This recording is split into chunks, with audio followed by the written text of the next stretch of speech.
As I walk through the valley of the shadow of death, I take a look at my life and realize there's not much left.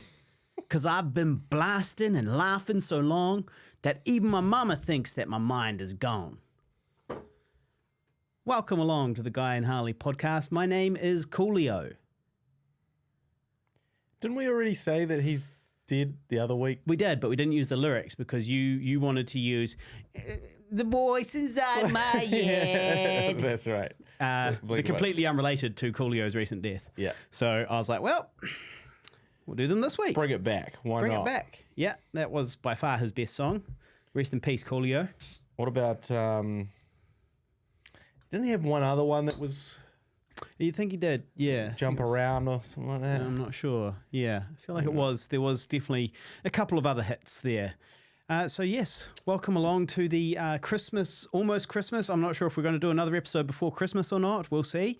Today's the 8th of December. We can probably fit one more in before Christmas. Possible. Yeah. It's possible. But I have been working on my Christmas painting, which you can see in the back of shot if you're watching on the live stream. Yeah, you've really gone for a more simplified approach with this painting. Yeah, it's about just keeping it, minimalist, sort of a minimalist. I'm going back to the basics. I'm going back to the primary school. I was going to say, go back to fifth form art submission. Yep. That's what this reminded me of. Yeah, it's actually better than my fifth form art submission, though, to be fair. Well, you've grown as an artist in that time. Yeah. Well, yeah. I mean, you would hope it would be better than your fifth form art submission. I like how you put love on this on this one here. That's a nice. Well, that's touch. my love for you and the listeners. Yeah, and a reference to your ongoing athlete's dick joke with the sock with there. The sock. That's also a reference to our skit, Not Wanking, as well. Yeah.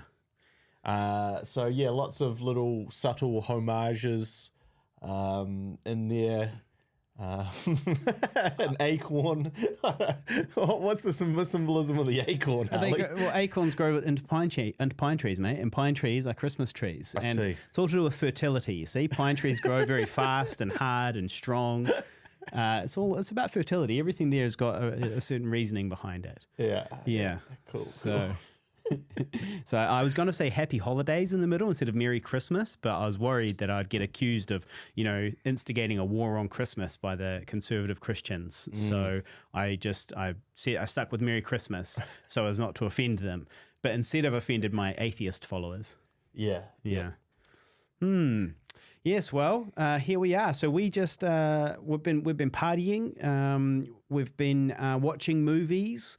It's been all go. Last night we had the Combined Guilds Christmas party, which is where all the various guilds in Auckland, they're kind of like unions for the film industry. So it's like the Directors and Editors Guild and the Writers Guild and the Women in Film and Television. I'm not sure if they're a guild, but collective, and so they all get together and have a combined Christmas party. Now, I'm not actually a member of any of those guilds, but I did manage to wangle my way in.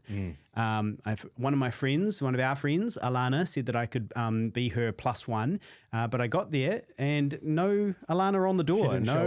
She didn't show up, and also her name was not on the list. It was almost like a cruel prank. And then our other friend, Bernie, our other friend Bernie, he was going to go. Shout out to Bernie, Sifty 150 listener. He was going to go, and I was like, well, I'll just give them Bernie's name because he can't make it.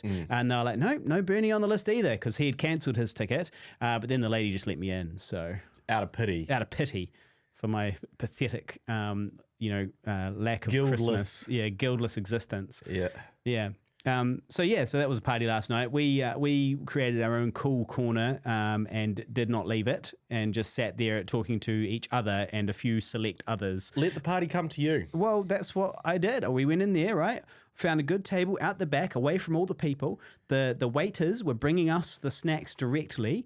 Because we were polite. We had a direct run to the bathrooms if we needed to. We didn't have to go through the crowd. And it was half the volume, in terms of the noisiness.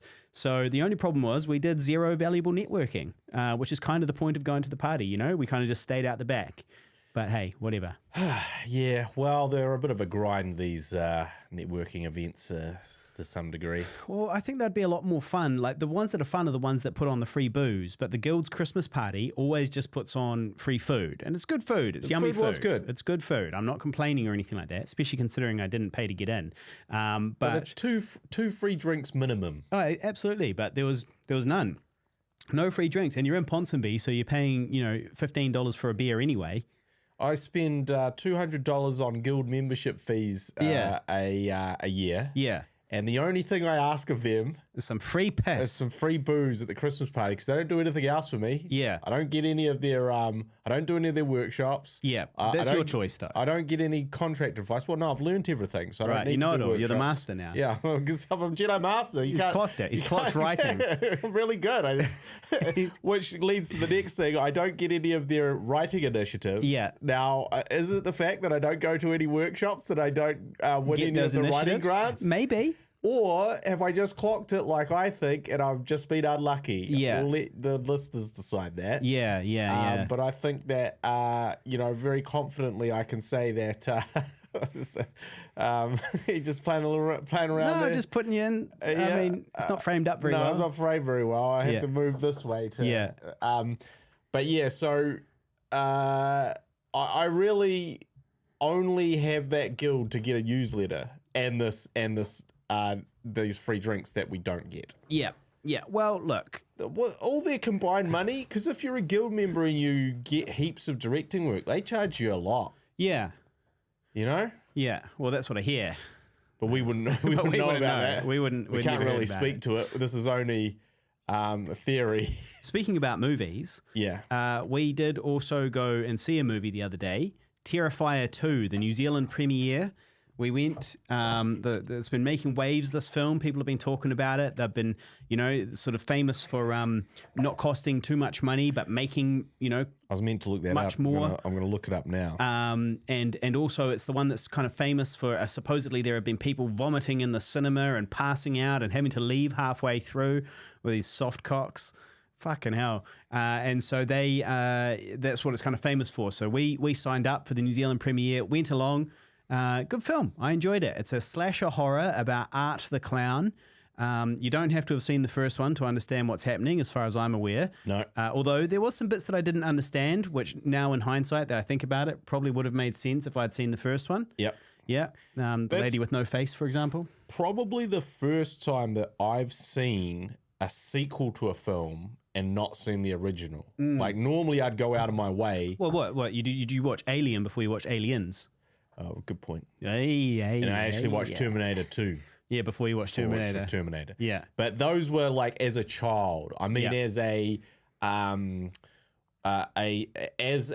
adult, sort of snarky, gentrified film goer. You know, I'm actually looking for another word that means kind of arrogant and know-it-all. What is that word I'm looking for? Haughty? Haughty would be a good one. Absolutely. Haughty would work in this context.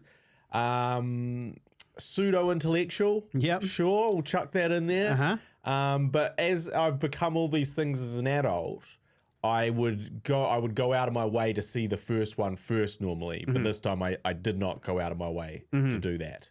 And I just saw the sequel and just hoped for the best. But it was actually...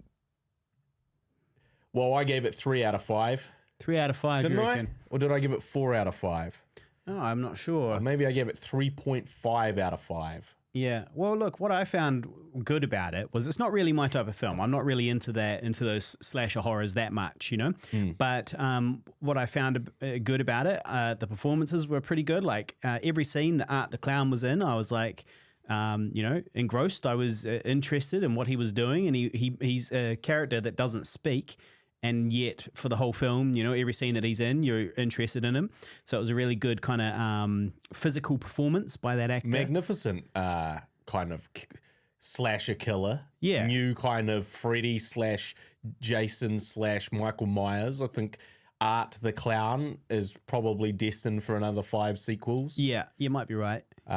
Certainly a very compelling and also a slight difference. So, you know, if we think about all the different variations. So Freddy Krueger kills you in his dreams.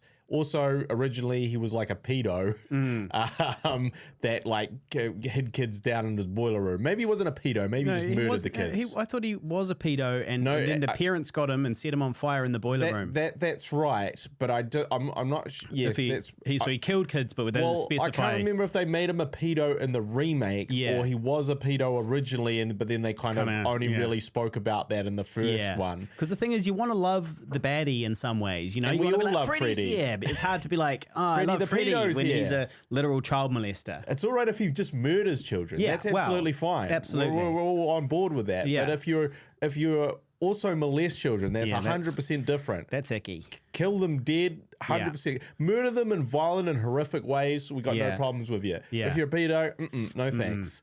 It's a no-go. But anyway, what I liked about this one is that so you got Freddy, who's that. You got Michael Myers, who's this unstoppable killing force. You've got Jason, who's something about reincarnated in the lake or something, and his mum was actually started it all, and then he was drowned, or I don't know, but you know, he's mad about it, right? He's mad about it. And then you have Art the Clown, and for me, I actually have no idea about his backstory in the first one. Yeah, they don't really explain his backstory in the second one. And there certainly seems to have new supernatural elements introduced, but for him, it seems like he takes pleasure and relishing in the killing, the creativity of his killing, and how distressed the person becomes through the horrific killing. Yeah. And that's quite an interesting angle for a new serial killer, a new classic slasher killer guy. Yeah. You know? Yeah. And the stuff is funny, that violence is funny to him. Yeah. Whereas in all the other ones, that's not the case. So that's quite a nice, interesting, unique slant on it. And obviously the performer who plays Art is great. I heard he got cast in something else now as well. Oh, really? Some other horror. Yeah. But also the lead actress, you know, she was good and also extremely, extremely good looking. And all of the cast really, even the nerdy brother was like, you know, because they sort of cast this like long necked, like kind of skinny geek with a really long neck. But you know, it worked. He was interesting. The only shit actor in the whole thing was the mum. And it wasn't so much the actor, I think it was the writing, but basically she was just constantly like swearing at the kids and beating constantly them. Yeah, and she did beat her kids on a number of occasions. Yeah. Well, she slapped them a couple of times. Slapped them. Yeah. But she was just constantly like, you know, like she was written like the dumb adult that just doesn't understand what's going on and could never understand what's going on because they're just a dumb adult and they're obsessed with like dumb adult stuff, you know, like work and like getting the kids to school. And so she was just a bit shit because of the way she was written. But she got what was coming to her. Spoiler alert. So just a couple of little facts about this from what I'm seeing here. The film cost $250,000. The same budget as our first film. Right, yeah. The film also debuted at Fright Fest. The same as our first feature film. Yeah. But it has grossed $11.5 million worldwide. Not the same as our first feature film. So that's where our paths have deviated. But also the other interesting thing. So I was sort of curious about this because the first Terrifier came out in 2016, which is actually ages ago if you think about when sequels get made to things that are successful. Well, that's roughly when Zombie Holocaust came out as well. What? So you mean we're ready for the sequel? Yeah. We're ready for the sequel through it. So actually they raised all their money, or it looks like, or at least a large majority of their money through Indiegogo. Right. And they did an Indiegogo campaign and they were looking for $50,000 and they went 430% over the initial goal with $250,000 in donations, which I think is quite fascinating.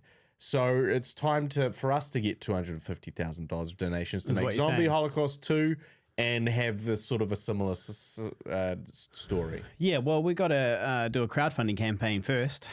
Maybe if we did one, you know, we do a crowdfunding campaign for the next project, maybe a short, found footage short, for example, do a crowdfunding campaign, and just go from there and see what happens. But clearly, But our experience so far has been pretty negative, really. Like, as in not really. Like, we've raised funding 2 times with crowdfunding, and in both cases, we raised around $5,000 to $7,000.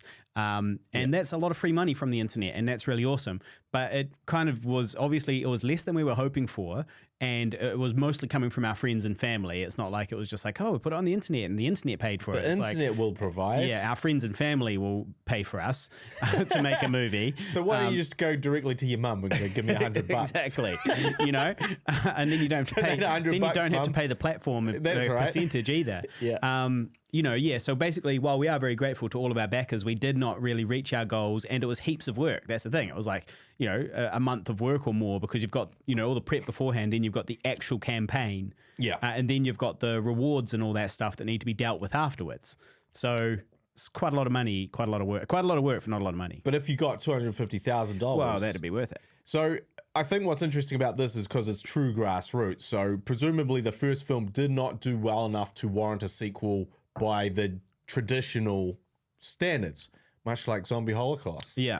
But however, the support on the ground led to this amazing, thing, and now he's proved them all thing. And apparently, so I think we did right by ignoring Terrifier 1, because apparently one of the big criticisms was that it had no plot. Well, how much was the budget on Terrifier 1? It doesn't. Let me just click through to that actually. Also, we do have to make a note of how hot the female protagonist is. Well, I did mention that already. You might not have heard me. I said she was very good and extremely good looking, and then you didn't say anything. I was too busy looking up. Hanging on that one. I was too busy looking like up a creep. facts. Yeah. So I had to leave you, but now I will join you in being a creep. Yeah. And say that she was hot as hell. Yep. And a very good actress. Yeah, she did a great job. But let's not downplay her hotness. Yeah. I would say the same. Lauren Lavera. I would say that is a Latina last name, Lavera. If you ask me. So I'm just looking through the facts on Terrifier 1. I'm not seeing what I want in terms of budget. In terms of telling you how much they spent. It does not give away anything in terms of budget. Well, yes, it does. How much? $35,000. Right.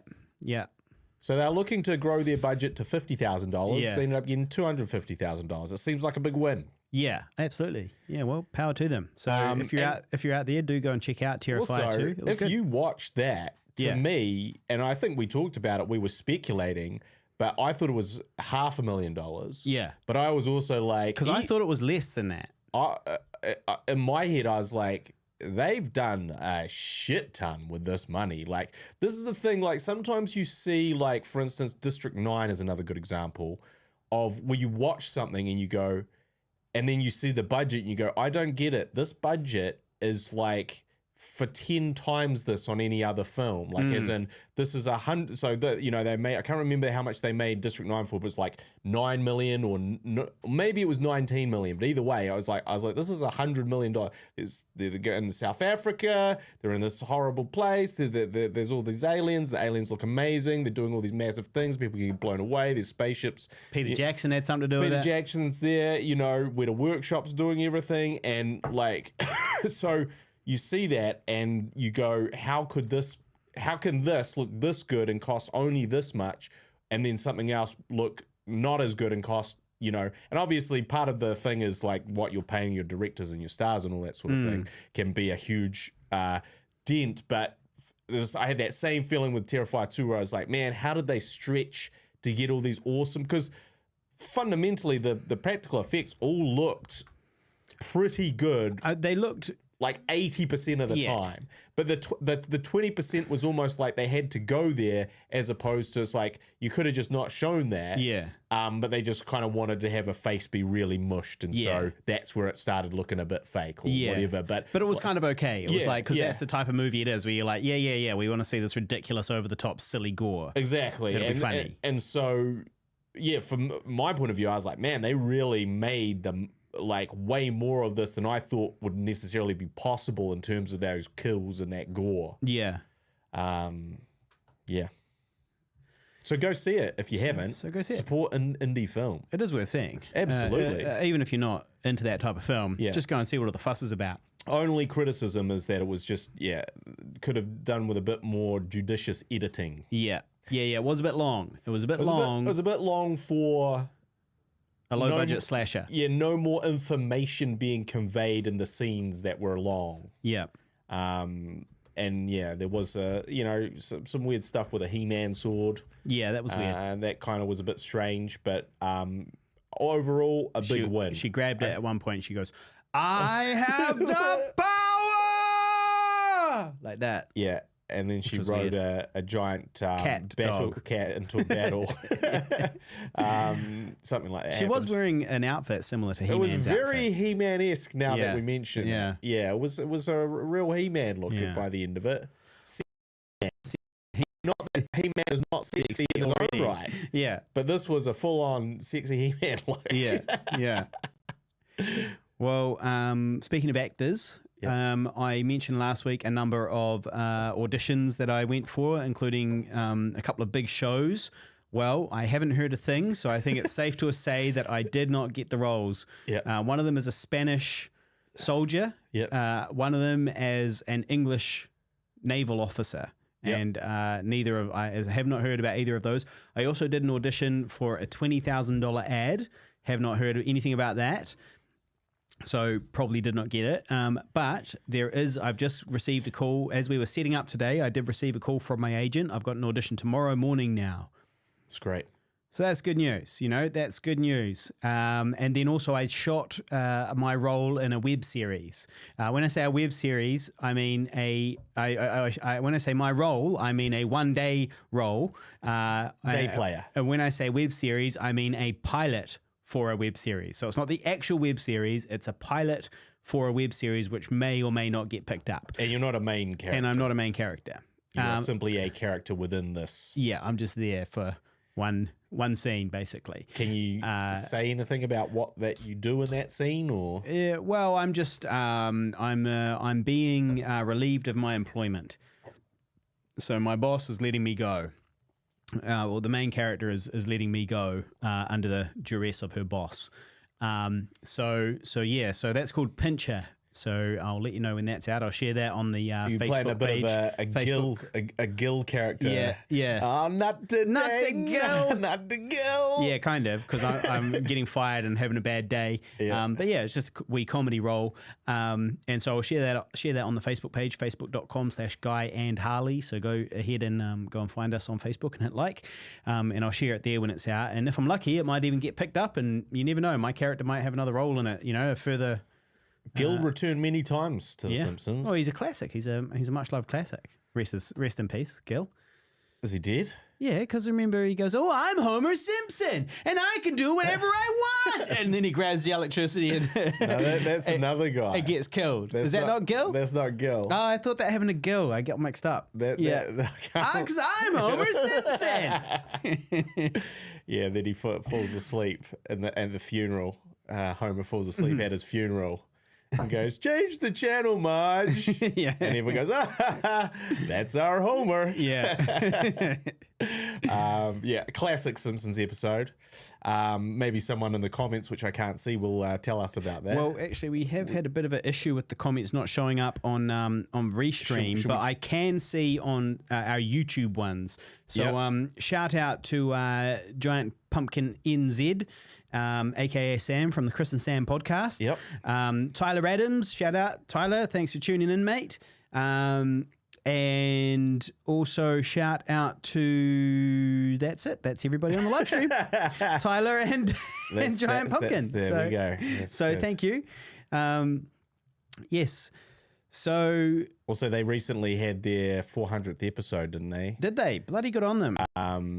For the Chris and Sam podcast. Yeah, so they've been a little more consistent than us because they've been doing it for approximately the same time as us. I think roughly the same time as us. I don't know if they started before us or not, but I think it's been 5 or 6 or more years now for the Chris and Sam podcast, and 400 episodes. And we're only at 253, so well done. And go check out the Chris and Sam podcast if you're looking for another Kiwi podcast with a loose filmmaking theme to keep you entertained.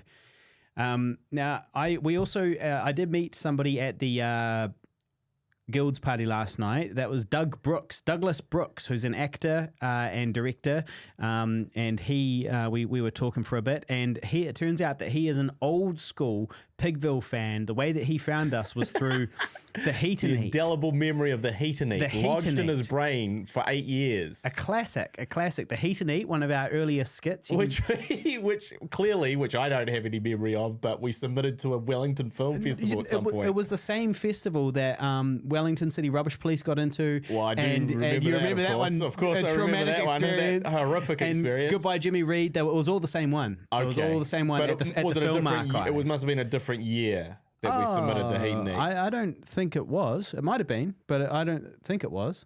But it could have been. Unless it was a different one. But he said it was at the film archive, so maybe it was a different year. Yeah, Frank Grimes. That's it. Grimy. Because I'm Homer Simpson.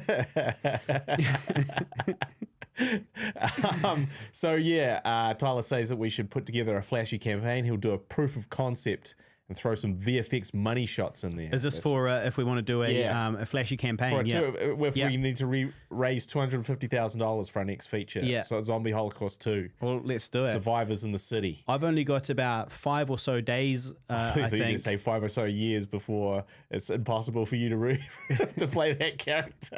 Yeah. I got 5 more years and then I will be unrecognizable. Well, it was... I melted to the point that I'm completely unrecognizable as Wesley. Well, we did do that screening. I Survived a Zombie Holocaust the other day. We did a little screening in a bar, charged tickets. People came along and watched it.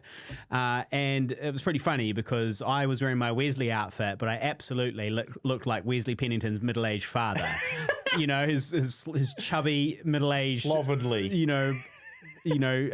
Way more bald, way fatter, grey hair, way grayer, way balder, way fatter, like Wesley's fat old dad.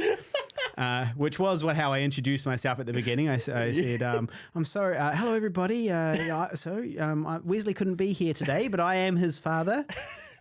It was good stuff. And so the Heat and Eat, by the way, people can go and check out on our YouTube channel, youtube.com/Pigville and the number 2, and I'll also share it in the chat. I'll share it in a second, and share it on the Facebook page, facebook.com/Guy and Harley. And I do want to apologize to Chris and Sam podcast because they're like, oh, do you want to leave a message to be played with this thing? And I saw that message and I was like, yep, I'll definitely do that. I forgot about that until just now. And then I was like, essentially just overwhelmed with work, inundated, and completely forgot all about it. So I do apologize to Chris and Sam podcast. My message is congratulations, guys, to 400 more. Yeah. And you guys are an inspiration to be more consistent than we are, and that's awesome. So it's awesome to see that continue. And so I do apologize. The old Facebook ignore. Yeah, that will happen. That was if you slip out of my feed. If you in the slipstream of my feed, you only have a moment of attention, and then if I don't action that thing right then, there is a high chance of disappearance. Yeah, unless I get the the memory reminder. And another point about that is someone actually gave me their short film to watch over half a year ago, and I've just got round to watching it. And we were talking about it last night. Yeah, and I watched it a few weeks ago, a month ago maybe. Yeah, and I asked him, I was like, send it through. I'd love to check it out. And he's like, here you go, bro. We had this great combo, and then I just essentially ghosted him. For half a year. And I didn't ghost him as in ignore him. I just did not watch that. Did not watch it, and only sort of found it, as we went.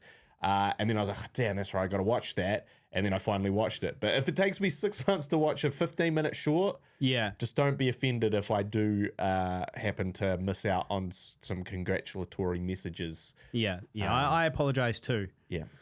I did just share the Heat and Eat in the chat, and I see that it has not shown up. So that'll be good. Something to do with the anti-spam thing, no doubt. But anyway, the Heat and Eat on the Pigville channel. They won't let us spam our own podcast. Yeah, youtube.com/Pigville. YouTube's so stringent now, they won't let us spam our own channels.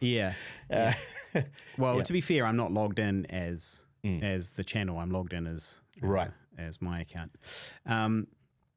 Yep. So I went to our dear friend Alana's 40th birthday as well. So I'm going to 40ths now, and this is my first 40th of the new season. And devastating. I've been invited to, so a shout out to Liam Hegarty, 5150 listener. He's got his one coming up this month and not going to make it. I did actually have a look. I was like, maybe I could fly over to Melbourne for Liam's 40th. That'll be fun, you know. But then this season with this time of year, December, it was going to be like some ridiculous amount, you know, just to get there, not including accommodation and, you know, all the drugs and alcohol and all the rest of it. Strippers, everything else that I'm going to have to pay for. At Niam's birthday. So yeah, shout out to Niam. Sorry we can't make it. Happy birthday for this month though. And then we got another one coming up in February down south in the South Island. And then it's ours. And then it's you and me, the big combined Pigville birthday bash 40th. That's right. In approximately April, May. So Nocturnal says he turns 50 in two weeks. Dang. You don't look a day over 40, Sam. So he does look younger than he is for sure. Much He's younger. nearly 50, yep. And you can celebrate your 50th in conjunction with our 40ths at the inaugural Pigville birthday bash. Why is it the inaugural? Doesn't inaugural means the first one? Well, it is the first one for the 40th. For the 40th. It is our first 40th. It's our first 40th birthday celebration. No, so that's fair. yeah, That's fair. We've never done it quite like this before. So we'll have some sort of shindig and keep you posted about that. No doubt there will be shenanigans. But I did notice that everybody has children now. That it's no longer cool. You can't. It used to be cool if you're going to have a birthday party, right? Yeah. Is that no kids allowed. And, you know, it's just a party, a loose party. It'll be fun, you know, loose rules. Now it's uncool to have a party without kids there because none of your friends can come. Because they're like, well, we have to get a babysitter. Yeah. So it's like, you got to make now kid-friendly parties. You got to have kid-friendly parties all of a sudden. I don't want to have a kid-friendly party. I don't want your little turd kids running around. Especially because we're not friendly to kids. And we don't have kids. We dislike them. Yeah. And we dislike the kids of our friends. Yeah. Well, we don't like them either. Yeah, I feel like secretly inside I would dislike my children and that most parents dislike their children. You can see it when you look into the eyes of a young father. You can see it. They smile, but it's a smile in the teeth. It's not a smile in the eyes, you know? You look into their cold, lifeless eyes and you can tell that they regret every second of Tyler's sitting there going, I'm not sure this fits my narrative. I've got 6 kids. I love them all. Yeah, it was quite funny. There actually was one thing that Doug mentioned. He's got 2 kids. And he was like, did I do this the wrong way around? You know, like I had kids, you know, quite young. And then now I'm sort of like getting into all the filmmaking and acting and all that sort of thing. He's like, did I do it the wrong way around? And I was thinking in my head, I was like, yeah. Yes, you did, my friend. You did it the absolute wrong way around. But we're here now. You're all asked about tits. We're here now. Tyler. But yeah, so yeah, it was quite a good chat with him at the networking. And, you know, I sort of pitched the idea that we should come and be in his films. Yeah. I'm quite big on this idea that essentially there's this, which doesn't really exist. We do it with our people, but there's kind of this indie filmmaking collective here in New Zealand. Like there is in other places of people that are all sort of kind of, you know, we come and act in your thing, you come and act in our thing. I loan you my camera. We help out with each other. You need a house or a studio for a thing. Okay, come over and shoot your bit of that scene there, and we'll do the same. I'd like to see more of that over here. Yeah. Because in theory, one of us will then make it, and we'll just be take the rest of us with it. Tyker's mate. Who gets cast in all his things. Yeah. Reese Darby is who I'm talking about. Yeah. Yeah. Completely untalented, but get cast in. I'm not actually saying he's untalented, but you know what I mean. I'd like to formally distance myself. You bring your friends along with you is all I'm saying. Yeah. Well, hopefully. I mean, I'm still waiting for Viva La Dirt League to call me up again. Well, they were never your friend. they were not close friends. They were your acquaintance. They were acquaintances. Speaking of people who are doing way better than us, breaking news. Yep. Rurangi Yep. The feature film, which started as a web series and then got cut into a feature film, Yep. And then went around the world and did really well, Yep. and has got good distribution and all of that stuff, has been nominated for and won a Grammy. No, an Emmy. An Emmy, I mean. Sorry, Grammys for music. Won Daytime an Emmy Award or something. Or Web Emmy Award. No, short form content Emmy Award. Emmy Award. So they've won an Emmy Award. Now Rurangi was financed through the same at the same time and through the same body as our web series Harrow. One of them has gone on to now Harrow, and to be fair, the recut of Harrow. The recut of Harrow has is called Asylum. It's on our YouTube channel, and it has got tens of thousands of views. People and if you look at the comments, everybody is absolutely loving it. I think I know what the problem is. Yep. Are we on air or are we not on air? I reckon this is gone. The camera's turned off. Camera's unplugged. Okay, but they can still hear us. So that's fine. Guy's going to fix that. Oh, I know what I'll do. I'll cut to the other camera. Hopefully. There we go. So as I was saying, what was I saying? Rurangi. Oh, yeah. So they were funded at the same time as us. They went on to do great things. Asylum, our short film, which is the short film cut of this web series, tens of thousands of views online. People love it, but still has not won an Emmy and is nowhere near that level even. And so it's just interesting to see how differently things have gone for them versus us, who they were funded at the same time under the same. But it wasn't the same series. It wasn't the same series, but that won the Emmy. Yeah, it was. No, it wasn't the same. Like it wasn't the series that that version of Rurangi is not what won.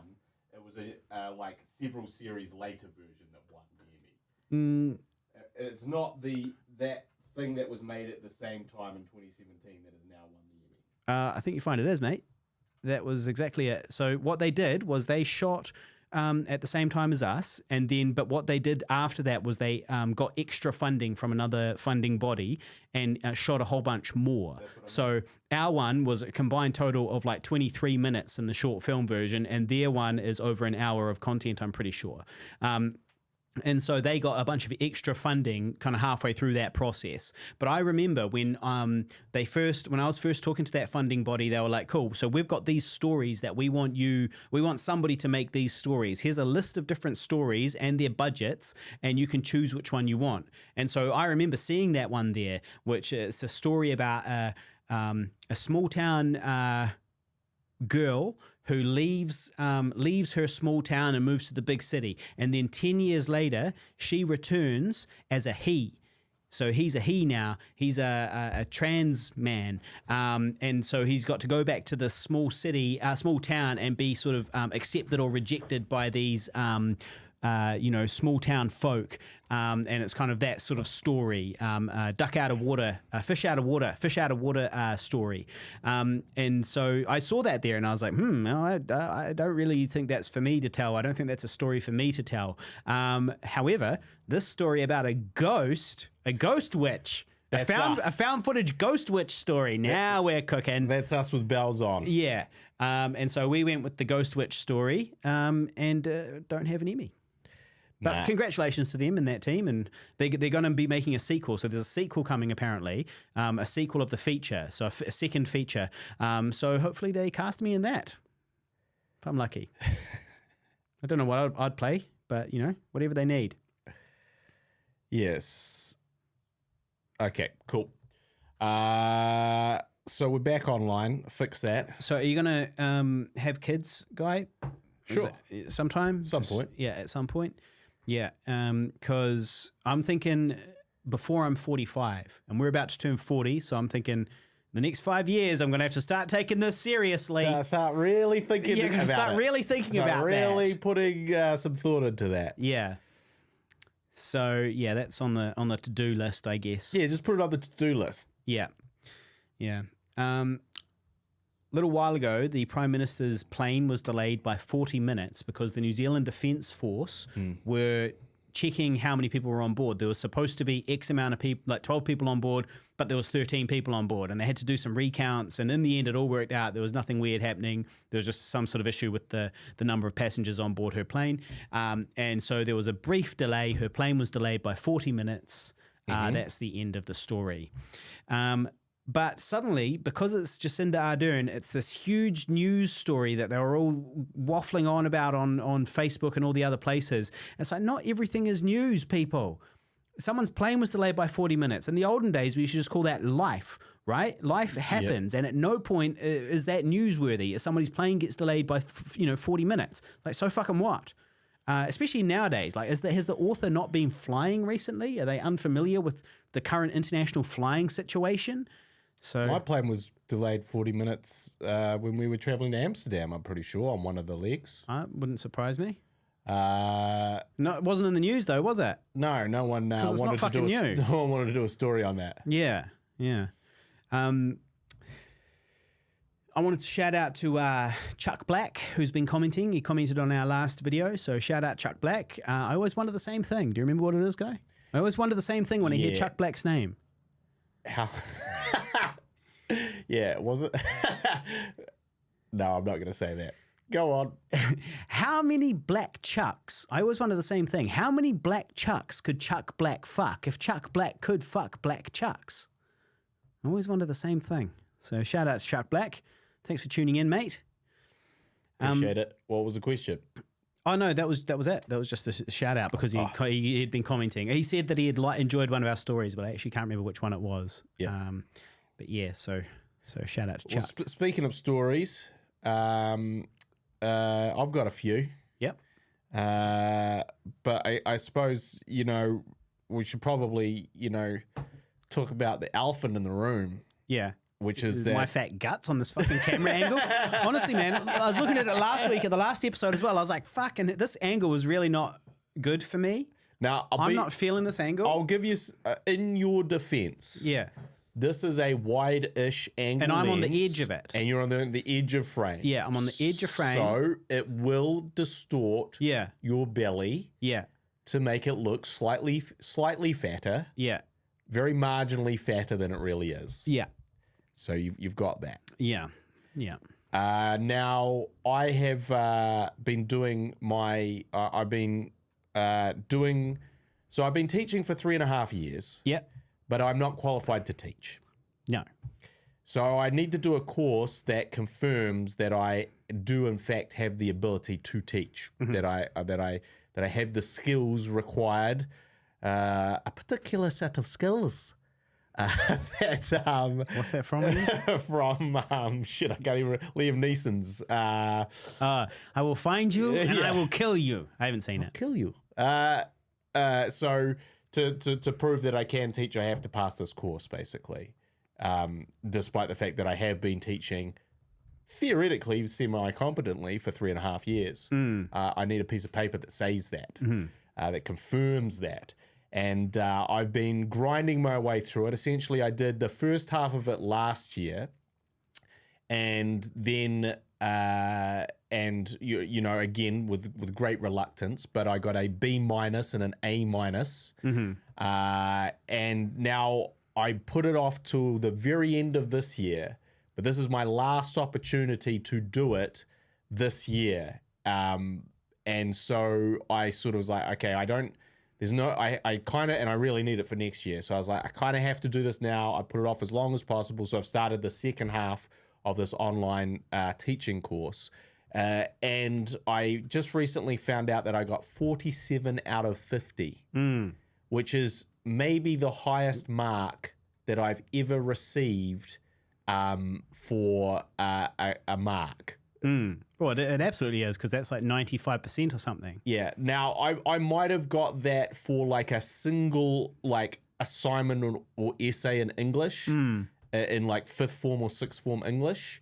But collectively, so when I actually sat down to do my exams, I definitely did not get 95%. In fact, I vividly remember my teacher being incredibly disappointed by my overall final mark. And she was like, what the fuck? Basically, like, what the fuck happened? You're quite good at English. Why did you get that? And I was like, I'm sorry, I'm just not very good at exams. I'm sorry, I don't fit into this cookie cutter education system. Yeah. I'm sorry about that. Maybe it's the system that's fucked. Have you ever considered that? Have you considered that, Miss Rombouts? Miss Rombouts wasn't it? She was a German teacher. Yeah, I believe she definitely did not teach English. No, she did once liken me to one of your enemies. Idol Hitler. At one point, she said that I was like Hitler and I manipulated people. Yeah, I like to manipulate people, and just like Hitler. What's up with Germans and the Hitler? Like, don't bring up Hitler, guys. Don't talk about Hitler if you're from Germany. You know, and don't compare people to him. Yeah, especially not your students, not 14-year-old students. But anyway, so I got 47 out of 50, and you know, part of me was like, hey, that's cool that I got that, but also another part of me was like, fuck, this is bullshit. Fuck this shit. Like, how can you get that? You shouldn't be able to get that good a mark and dislike the thing you're studying so passionately and be so bored by it. You shouldn't be capable of a 95% because what is being taught is so meaningless and mediocre that it's almost like, I don't know, it was something that somehow made me angry. Like, on the one hand, I was like, hey, that's cool. I got 47 out of 50. But on the other hand, I was like, but I shouldn't have got 47 out of 50. Why am I doing this for a 47 out of 50? I should have just barely passed. Yeah, she got a 26 out of 50 or whatever a pass is. Yeah, exactly. I should have got the bare minimum for this, because that's the level, my level of interest in this, that should just squeak over the line. Yeah. But unfortunately, I've got a second assignment which is due.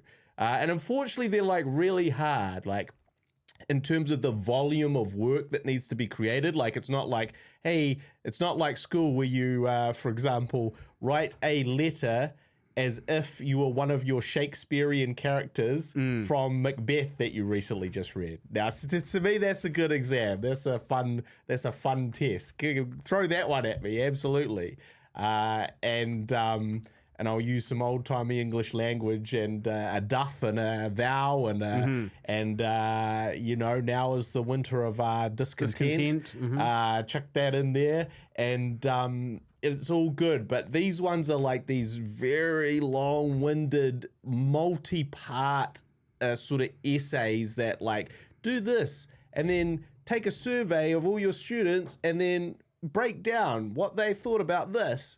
And then once you've done that, talk about why this is important in the education system, and like just stuff that absolutely would put any normal human being to sleep in a matter of seconds.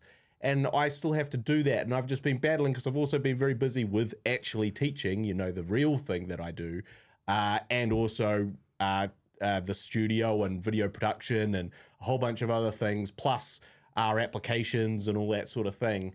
And so I've just asked for a second extension to my deadline to try and get that done. And I have until just before Christmas to finish that. But in other news, I have also found out that my teaching contract, which is the reason why I was going to do this and pass this, and my only real motivation for doing it, is shall be not being renewed next year. So I am going to be unemployed as of December 17th. Yeah, well, I'm in the same boat. I went in there today and dropped off my laptop and ID card. They never gave me a laptop. I'm sure you could have got one. I know. I just didn't see this. I didn't really want it, to be honest. I was like, ugh. Like, they handed it to me. It was this PC, and I was like, ugh, like holding it like a dirty old sock. You know, like, oh, what the fuck am I supposed to do with nappies this? That you'll be changing in the next 5 years, and I'm going to have to touch that. Yeah, yeah. But this laptop was very average, and just it was a PC, so I didn't know where anything was. You know, and it was just, what the hell is a C drive? Yeah. The seed drive. Yeah, well, so yeah, I that was what I was doing this morning, but I was being paid. So basically, I got paid today, despite not actually having to do any work. I just dropped off my laptop and I got paid for a full, full day of dropping off the laptop. Yeah. I've just stopped getting paid now. An hour ago, I just stopped getting paid. As you were setting up for the podcast. As I was setting up for the podcast, I was technically getting paid as a teacher. Like there's different perks to academia. And the pursuit of tertiary teaching.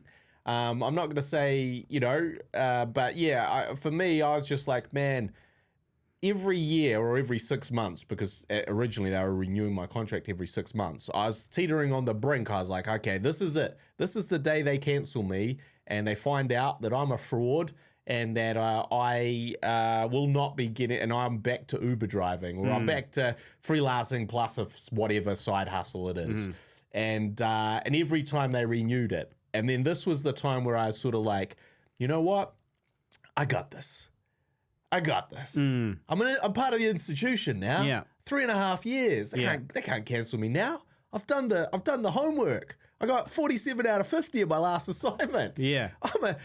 I'm a bona fide prodigy. I'm a 95% teacher right now. Yeah. They can't mess with this. They can't fuck with this. Yeah.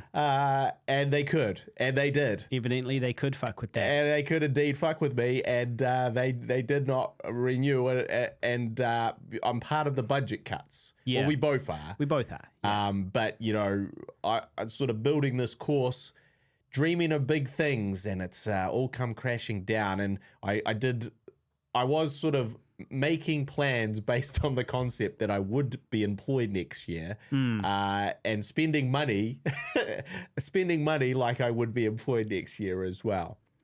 And subsequently I won't be. So that's going to be a bit of a hurdle. I'm in the full-time freelance game with you now. Yeah. Well, it's going to be fine. It's going to be fun. It's all good. Although I did have an interesting meeting today about essentially dangerous minding a bunch of students. Yeah. Are we familiar with Dangerous Minds? No. Michelle Pfeiffer? Yeah. Taking the... And you're going to do a sexy dance? No, I'm going to be the sexy teacher Yeah. who takes a bunch of, kids from the wrong side of the tracks. Lower socioeconomic societies. Yep. Underserved in our community, and I'm going to lift them up, and I'm going to teach them filmmaking and make them and essentially unleash their greatness, their potential. I'm gonna do that in a very Dangerous Minds fashion, and I will be the sexy teacher, just like Michelle Pfeiffer. And so that's a possibility. That's been bandied about for next year, and I'm on board for that. What, was that through the same place? No, different one. A different one. Different opportunity. Yeah, different opportunity. Yeah, and in fact, some ways better, because I'll get to dispense with the dumb bits of the bits of the course that I don't like, and tailor a course more designed for the youth of today. Yeah, well, that sounds like from youths. Chaos is not a pit; it's a ladder. So that's right. I am glad that I had that year these last 2 years during COVID, though. Yeah, I'm grateful for the opportunity. Well, because you were working full time during all those lockdowns, so you were just working remotely. Yeah, and so that sounds bad, but it also sounds good. I mean, I was getting by, and I wasn't really working. Which was nice, but also not so good for the mental health to just every day you wake up and you're like, all right, there's only so much I can really do from this bedroom, in this lonely fucking low ceilinged bedroom that I'm trapped in, with no real goals or ambitions. So that was good. Nocturnal on the live stream, aka Sam Wheeler, he says they've been cutting jobs left, right and centre, especially in the arts. And then Giant Pumpkins NZ says, is the class still happening, or have they killed that too? And so that's what happened was MIT merged into Tipukinga, and that is the new, and it's basically all of the polytechs in New Zealand are now under one big umbrella. And so instead of being all these different competing polytechs that are providing a not very uniform sort of standard of education, they've gone under this umbrella, Te Pukenga, and it's a nationwide thing. And so that's really great because that means that you can move to anywhere in the country and potentially get work under that same company umbrella. But what they were doing is they needed to get rid of a bunch of courses that were not making too much money. They needed to save a bunch of money, and so they looked at they were supposedly $100 million in deficit. Yeah, and supposedly they were not looking. It didn't really matter too much about the quality of the course or what the course provided to the community. What was important was, okay, how many people are attending? How much money is it making? Let's get rid of all of the ones that are not very well attended. And also, sadly, my one was not very well attended. I had 13. So I think initially there was about 18 students, and by the end of the year there was 13. Yeah.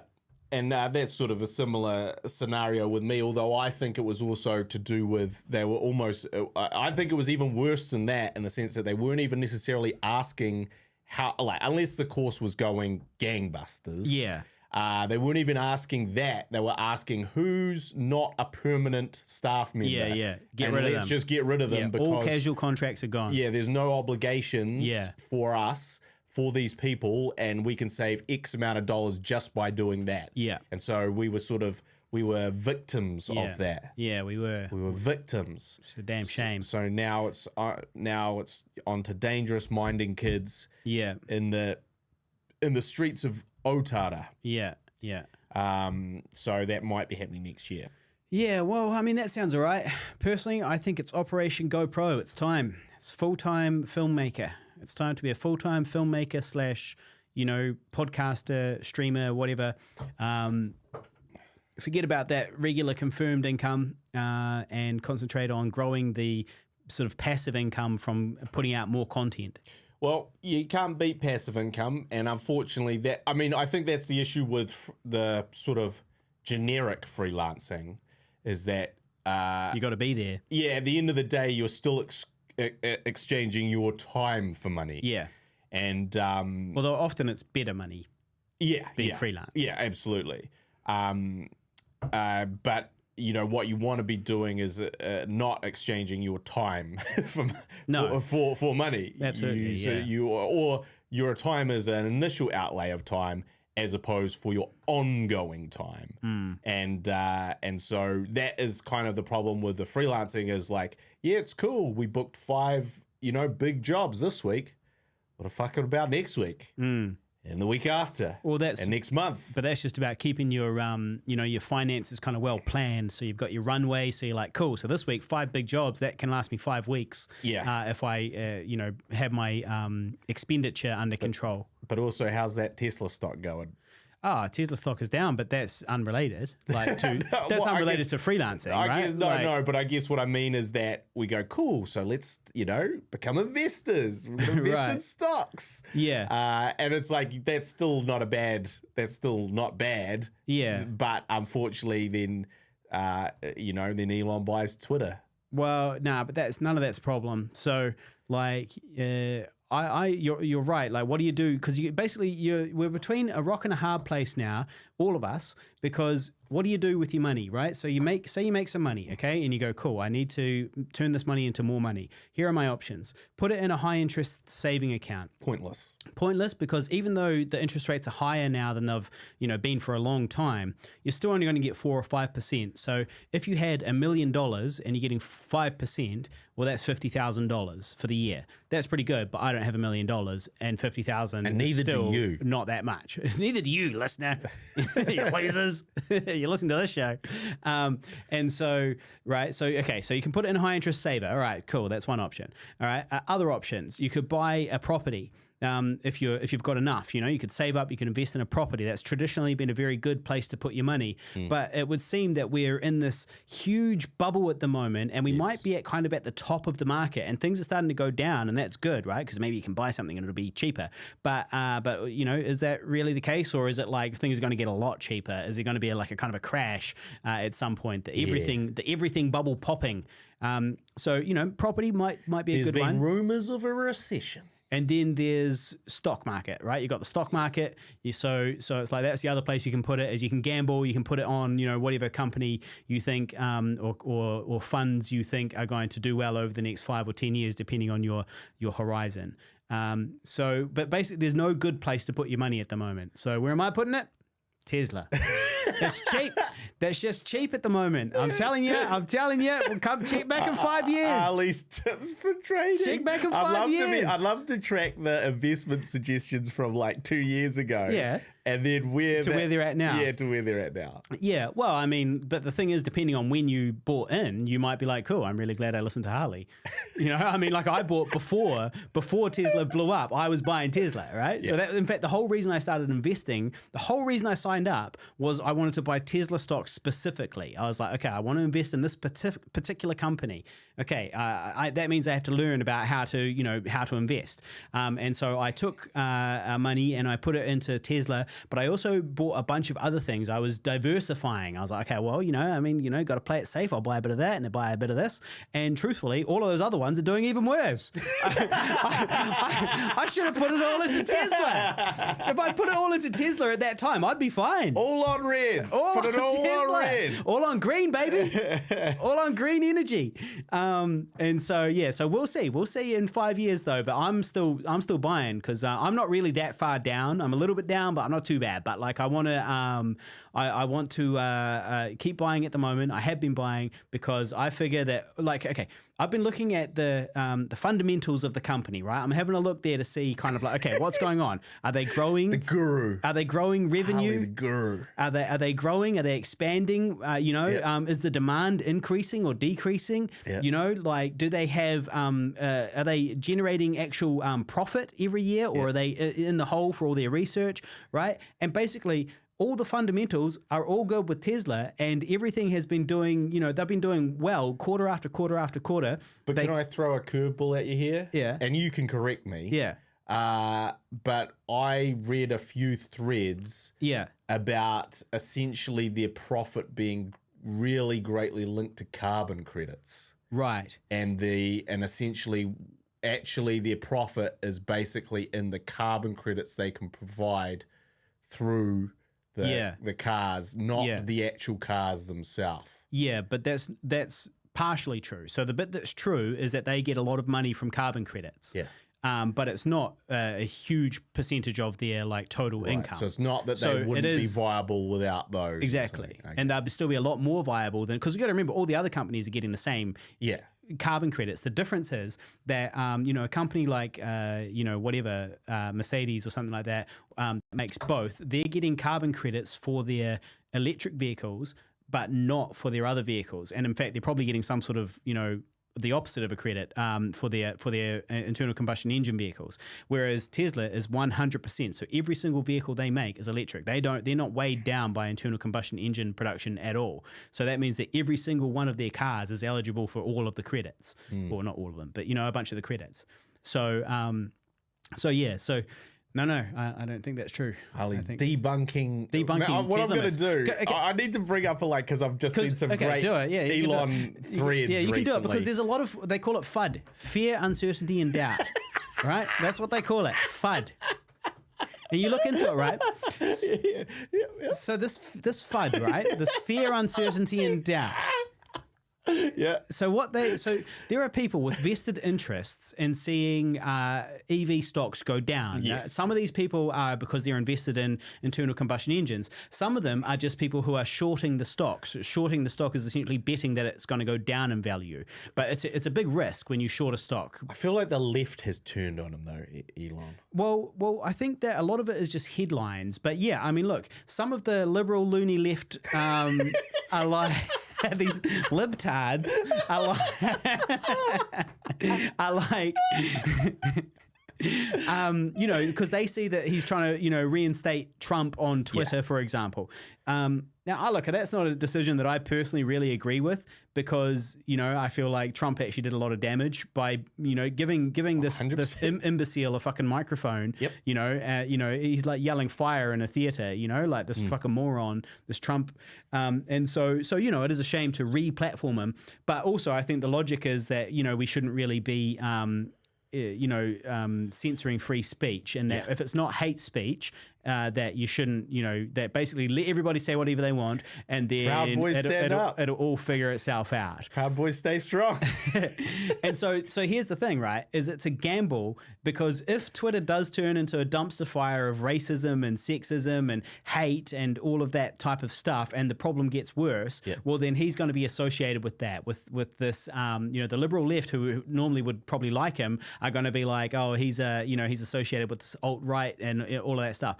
But what I hope is going to happen is that Twitter's going to become, this kind of central part of the internet where we all kind of come together and talk, and you can have your opinion and I can have my opinion, but your opinion is not necessarily promoted to everybody if your opinion is, harmful.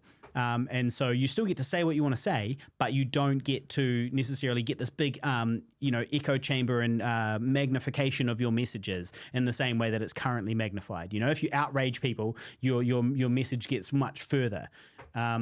So, yeah. Yeah, well, he does seem like kind of a dick on Twitter. But do you follow him? No, I follow people that complain about him, that highlight his dubious tweets. Yeah. Which is not the same. Yeah. It's not the same. However, I don't know. There's just a lot of things. Because also, here's a couple of, I will say this. You can be a great industrialist, entrepreneur, etc., and be an absolute cock as in your day-to-day. Yeah. And also great people can also be horrific people at the same time. I feel like that is, we've seen that throughout history. And we have to kind of, the woke left have to kind of acknowledge that sometimes, that like people that do great things also do horrible things. And that is like kind of part of like human... why the left? You just said the left don't like him. Yeah. Well, I mean, what I mean by that is like, it's like, cool, we're going to cancel everyone, and we're going to do this, we're going to do that. And it's like, yep. But, like that is the kind of the dichotomy of man. And that actually, great people who do great things then may become corrupted by power. That doesn't negate that they still even do great things, even while being corrupted by power, or being misogynist, or being whatever the other thing is that makes them bad. You're right about all that, but Daddy Musk is none of those things. Are you? So... Daddy Musk has done none of those things. I'm going to show you some of the stuff. No, because I've seen the headlines. Obviously, I've seen the fear, uncertainty, and doubt. I've seen the FUD guy. I'm familiar with the FUD. I'm here to debunk. I'm here to debunk the FUD. Things are starting to click in your semen quest when I see that Elon Musk's primary goal is to procreate forever, or whatever his statement was. But I'm like, oh shit! I'm seeing where Harley gets these dumb ideas from. He's inspired by one of the greatest minds that have ever walked this earth. The most successful people on earth. He is all the things that I would want, that I would like to think that I would be if I was a multi-billionaire. I'm still fun. I still tweet. I don't give a shit what people think. Okay, but my actions are what speak loudest. Okay, do I want to transition the world to sustainable energy? How am I going to do it? Transport's a big one. Okay, cool. Electric vehicles, and then I go out and I actually make that happen, and I drag the rest of the industry along with me who have been holding us back for 100 years. I mean, this technology, this internal combustion energy technology, literally hasn't changed in 100 years. It's the same, like they refined it, but it's the same concept, right? You inject some gas into a little room, you set it on fire, it creates an explosion which forces a piston to move. It's positively archaic. This is primitive technology, and it's been the same for 100 years. And the reason why is because those people who made all the money from the internal combustion engines held back the technology and didn't want to make that happen. Well, he came along and he was like, well, I don't care about all these old fuddy-duddies and all their money. Fuck them. And so he made that, and it was a huge success. And then reusable rockets is another similar deal. Like, NASA for years, it would cost however many, millions and millions of dollars to send a rocket into orbit. And now, thanks to Musk, it's way lower because of the reusable rockets that he's creating. And so, he's really doing all the things that I would want to do if I was a billionaire. For example, making humanity interplanetary. I think that's great. Like some people are like, well, fix Earth first. And it's like, well, it's not his job to fix Earth, dickhead. He's choosing whatever he wants to, be passionate about. And he's passionate about making us interplanetary, which is really good for the civilization. Imagine if we could just rape and pillage Mars for all of our resources. It's this dead, lifeless planet, right? We just go over there. We need something, cool. Dig it up from Mars, send it on back. We don't need to rip up our rainforests and so forth, for minerals, because we get it all from, harvesting our solar system, which is otherwise dead and lifeless. Get it? And so here's all the things that I would like to be if I was a billionaire. He's also not a self-made guy. Well, no, it's true. But that's the thing is most great people are not self-made. Like Winston Churchill was an aristocrat before he was the prime minister. Like he didn't get that job because he was just a really great worker. He got that job because he was smart and a great worker, but also because he had connections and was a millionaire. And so, like a lot of people, they say about greatness that it's thrust upon some people. Some people are born into it. And some people, strive for it. Yeah. And so it's like, you don't have too much choice. So sure, he's not self-made, but he never claimed to be. It's not like he was up there like fucking Vanilla Ice talking about raps from the ghetto and then it turns out he's a millionaire. He's always been what he is. And he's done kind of really well with all these businesses. And reinventing banking, PayPal was like a huge thing at the time. Imagine taking on the international banking system. That's what he did. He was like, I'm gonna put the banking, but on the internet. I'm gonna take on the international banking system, and he did it and succeeded. And now PayPal is this, super useful thing. So everything he touches turns to gold. Daddy Musk, hashtag Daddy Musk, and hashtag FUD. And back to this Twitter thing, right? Twitter, it's all a big, people go like, oh, well, but Elon's buying Twitter, so therefore Tesla stock will go down. And it's like, yeah, only because people are emotional. But there's 110,000 people that work at at Tesla. And, Elon Musk is only one of them. And, he is not Tesla. Tesla is its own company with 110,000 people. He's there, and Tesla's doing just fine. And then there's this kind of this side circus situation with Twitter, and hopefully it all pays off. But if it doesn't change the fact that they're making and selling more cars than they've ever made before, and demand is higher than ever.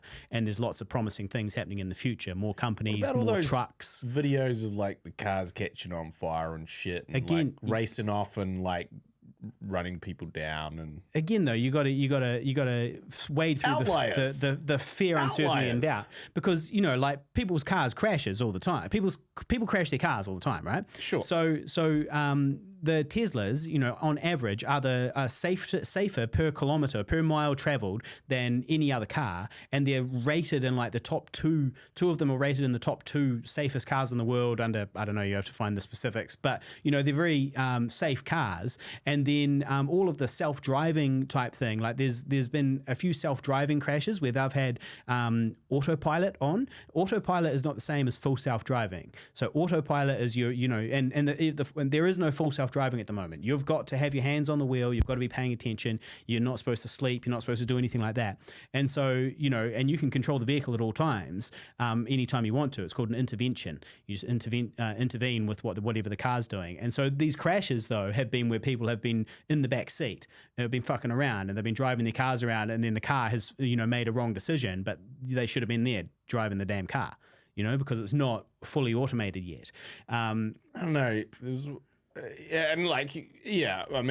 There was that clip. I don't know. There was a clip where they say that essentially he couldn't get back control. You're talking about the one that's like in China, and it's going real fast through these inner city streets. Yeah, I saw that too not very long ago, and I was like, what the fuck is going on here? What the fuck was going on was that he was accelerating. Because they checked that's the great thing about these Teslas, right? Is everything is monitored. They can be like, okay, well, did he press the brake at all during this time? And it was like during that whole time, he touched on the brake like briefly, like 2 times, sort of thing. So it wasn't like he was slamming the brakes and the car was going. They've got evidence, they've got proof. Look, they can go, look, this is just a computer, right? This thing is just an iPhone on wheels. It's like they can go, cool. Well, we can see exactly when he pressed what he was pressing and exactly what he was doing. So it was like he just. Whatever happened with him, but people are fallible, people are dumb, people are fallible, emotional, and sometimes people panic, so you press the accelerator and I don't know what he was doing, but he just went. But also that is Tesla sharing story of what their computer tells them. Right, but now you're sort of veering on the edge of conspiracy stuff because you're sort of saying, well, Tesla is telling it to us, but it's like, no, Tesla's providing the information for people to look at themselves. It's not like they're like, everything's fine. Just don't look at this. Well, yeah, absolutely. I'm verging on the edge of conspiracy in terms of the idea that it's like, okay, look, if this looks bad for us, why don't we share a different type of information? You only, not in the sense that I'm necessarily saying that's the case, but more in the sense that that's what you would do if you wanted to quell public concern about something and you did not have stringent moral codes of conduct about how you're conducting your business. Well, all the moral code of conduct seems to be pretty good around Tesla so far. They're completely open and honest with all of they reveal all of their data. So a lot of their data is out there. And like, for example, they don't have patents and stuff like that. They let people use their technology and all that type of thing. And the idea is to advance the people taking up electrical and renewable energy and all that type of stuff. Daddy Musk. So you can look it up, mate. You can look it up. It's all out there. I'm bringing some tweets to you for next time. Yeah. Okay. In defense of Daddy Musk. Yeah. Well, we'll be able to open up Tweeter. Yeah. Which is a very, very, very old section of segment of the Guy and Harley podcast from many moons ago that thankfully died out a little while ago. But also, we do have firsthand proof that Tesla sucks. We talked to a guy that owned a Tesla. Yeah. And he was like, it's shit. And they've all fucked up. No, but that's not firsthand. That's anecdotal. And also I was talking to a Tesla driver just the other day and he was like, I fucking love it. I'm never going back. And he was like, he bought the 3 and then he upgraded to the Y. And he was like, yeah, I'm absolutely loving it. And so, I mean, like with respect, old taxi drivers, fat old grumpy taxi drivers are not the most reliable Teslas source for a living. No, but they complain about everything, right? Have you had a conversation with a taxi driver at any point in the like they especially if it's an old white guy, you're guaranteed to get some complaining about whatever it is. So no, I think it was pretty good. And then also you got to remember that he might piss and moan. You go, oh, this thing's not perfect or that thing's not perfect, and yet he's still driving it. And you know why? Because they're economically the sensible decision. You save a lot of money by using those EVs, and lower maintenance, all of these types of things. I'm looking forward to the day you buy a Tesla. Yeah, well, I'll be loving it, I assume. I'd say it's probably the most likely thing, but it will also crack me up if you're like, I was just driving in traffic and then I just accelerated all down K Road and killed a bunch of people. That'd be hilarious. Or I was just driving and the side compartment caught fire. Yeah, and then you go on this big you're like, I need to, and then Tesla's like, hey, look, we checked the computer. There's nothing there, Mr. Neville. About in the back seat, Mr. Neville. You were asleep. You were asleep in the back seat with your foot on the accelerator somehow. No. I don't think that'll happen. We don't need to worry about it because you're not buying a Tesla anytime soon. Well, it's true. I'm not buying a Tesla anytime soon. But I would. We got a friend who owns a Tesla actually. Who's that? Haley. Oh yeah. Wonder if she's happy with it. Yeah. We'll do a follow up. Yeah. Tesla follow up. Yeah. Well, there's a lot of fear, uncertainty, and doubt out there. But also this thing about like catching on fire. It's like okay, like again, like the stats are that these cars catch on fire like much less than cars that are filled with highly flammable liquid and which achieve locomotion through controlled explosions. Like these cars are catching on fire like literally every day. There's a car that caught fire today that was an ICE vehicle, but the EVs are not blowing up every day. So I mean, look, stuff happens. Cars catch on fire. People crash. Things happen, but they happen more obviously with highly flammable liquid inside an internal combustion engine. Yeah. Well, I mean, I'm really interested to see how it all plays out. Yeah. Oh, mate, me too. I'm looking forward to 5 years from now when I'm like, damn, I'm so glad that I was buying Tesla stock in 2022 when everybody was 10% of teapot, Harley Neville. 10% of teapot. Everyone was scared. The great foreseer of the future, Harley Neville. Everyone. Hey, I've been right about a lot of things. Okay, calling COVID a 10% a teapot, somewhat tongue in cheek, is an outlier. Is an outlier, exactly. But yeah, I'll be very glad that I was buying at a time when everybody was all upset about Twitter, which is completely unrelated to the company, and selling, and I was buying. I was there buying. Less than $200 per piece of stock post split at the moment. Sam also asked if they were cancelling the course or just cancelling me. Yeah, well, I said about that. Well, I don't know if you clarified that they're cancelling the course, and they are cancelling the course. The course no longer exists. So if you wanted to go and do digital media in this through MIT, nope. Yeah. And Tyler says that we could we could do some crowdfunding. And do a campaign and get his friends and fam to throw their money at it. Yeah, well, it's on the horizon. Yeah. And he also says that his father-in-law is looking for Tesla. And Giant Pumpkins NZ says that he was talking to a tow truck driver who hates picking up Teslas because he had to take a 6-hour course on how to dismantle the front just to hook it onto his tow truck. So, yeah, well, because it's not so stealable. It's not so easily stealable, a Tesla. So his crappy internal combustion engine truck is trying to tow away the inevitable future. Can't wait to dig up some Elon tweets and quotes. Yeah. It's gonna be good. That's fine for me, mate. I'll fight. I'll fight the good fight. I'll fight the good fight.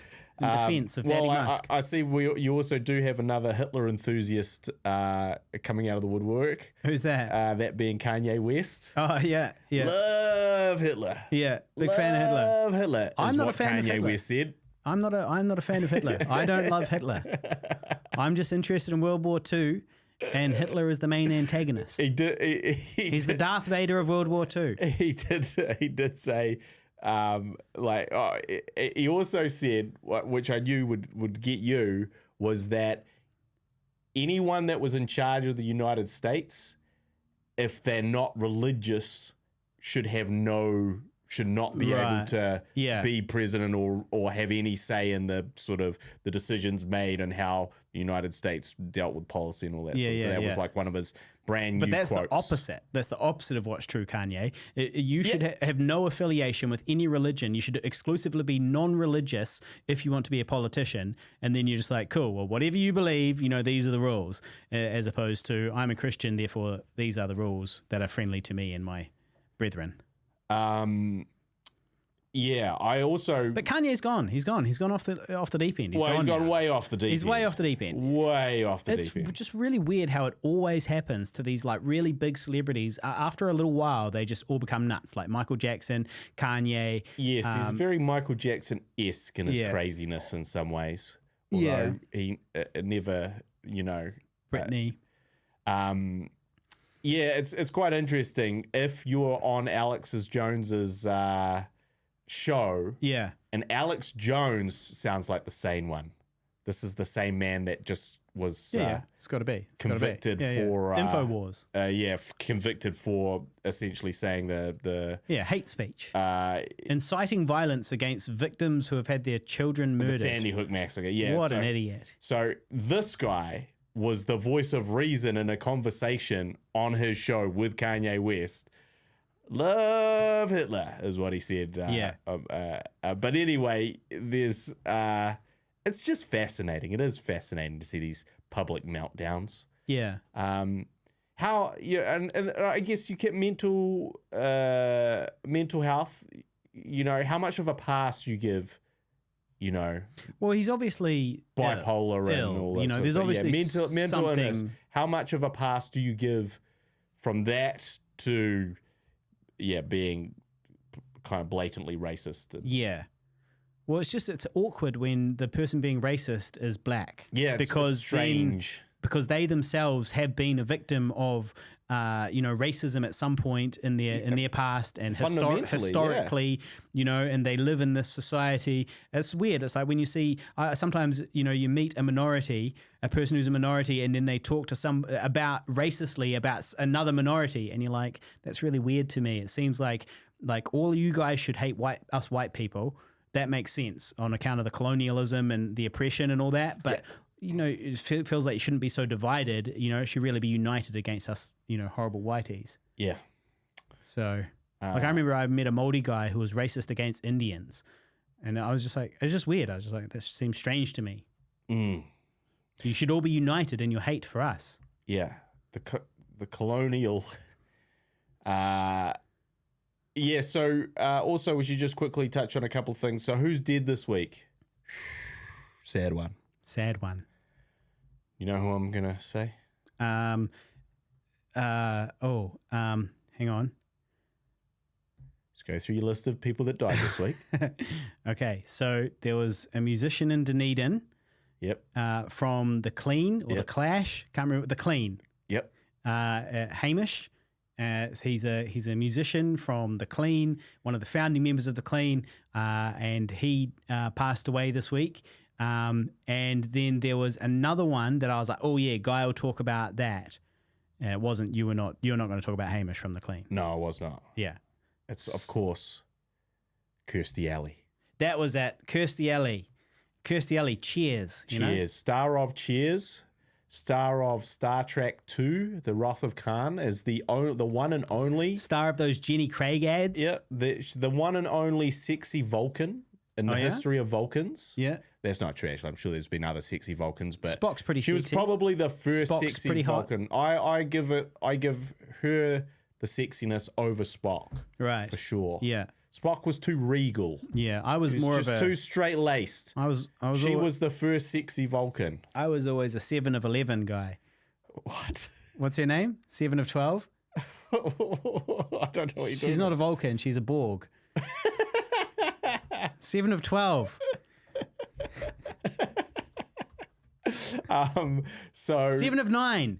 Her name is 7 of 9. 7 of 9. Borg, 7 of 9. She was. Was that from New Generation? You must remember her. Yeah. So that's New Generation. Yeah. She was large-breasted cyborg, Borg. So that had to learn how to be human again. Kirstie Alley passed away. Quite shocking. Passed away from cancer at 71 years of age, which is too young, but not as young as I thought she was. Star of Look Who's Talking, which is her maybe, and Cheers being her sort of, I guess, two biggest roles. Mm-hmm. And what I fundamentally remember about her is that, yes, she was sexy, no doubt about that, but she also had an incredible comedic timing. She was very, very funny. Obviously, that's probably why it worked so well on Cheers and why she was so good in like Look Who's Talking and stuff like that. And just think it's a real shame because she was pretty awesome. Now, unfortunately, she also was dedicated to the Church of Scientology. And there was maybe some dubious things around some of her commitments there. But overall, big loss. So rest in peace, Kirstie Alley and Hamish from The Clean. Now, switching gears a little bit, I did mention this the other day, but I started watching Andor, a new Star Wars show, which I highly recommend you watch. It's the sequel to Them Day. And/or the best Star Wars show that has been made so far. And/or much better than fucking Obi-Wan Jabroni. But anyway, I highly recommend you watch it. I don't think you will, but you really should. I told you, mate, after Star Wars The Last Time I'll Pay, I was done. I was done. But I guess this is the thing, is that you can't make these blanket statements just because one series got shit. It wasn't a series, it was a movie, and it was the third shit movie in a row. You know what I mean? Yeah. Shit in a row. But Look Who's Talking no more. Yeah, someone It's said, brutal. That sounds like something I'd say, Tyler. Come on, Tyler. Look who's not talking anymore. Yeah, I actually saw someone tweet that. Yeah. And I was like, oh, this is right up Harley's alley. Yeah, that's totally the type of joke I would make. Inappropriate. Look, I commend him. I commend Tyler. Too soon comments like that. Look who's no longer talking. Yeah, exactly. And I did not engage with it, and then Tyler stooped down to Harley's level. Disappointed in you, Tyler. I'm not Tyler. I'm proud of you. But yeah, so Andor is. I've now watched the whole series, and it's not just a good Star Wars show. It's just a fucking good show, and it's really not about Star Wars. And in fact, it could actually be set. It could just be a science fiction show that has no affiliation to Star Wars at all.